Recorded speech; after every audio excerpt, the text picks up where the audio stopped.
Welcome to Kenton's videos. Enjoy the video.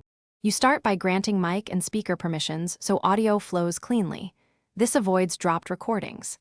Next, sign in or create your Perplexity account and enable voice features in Preferences because the assistant needs your profile and language settings.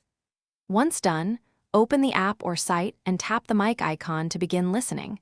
Speak clearly, state your intent, and include specifics like dates or names. This first step gets you live interaction and establishes context for follow-up queries.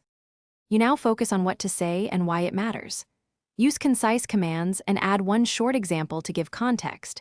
This shapes responses toward your goal. Then, make follow-up prompts. Ask the assistant to clarify, expand, or summarize if the first answer misses details. Also specify your preferred output style. For instance, ask for a step-by-step plan versus a short summary, because that controls length and format. This middle stage refines accuracy and keeps interactions efficient. You finish by validating the assistant's key points out loud and saving or exporting the results to your notes or clipboard. Make sure to use the conversation history to revisit earlier answers or refine prompts for consistency. If something goes wrong, like misheard words or wrong context, retry with clearer context, slower speech, or re-record the audio. That usually resolves recognition errors. Finally, adopt short confirmation checks to prevent misunderstandings before you act on the information.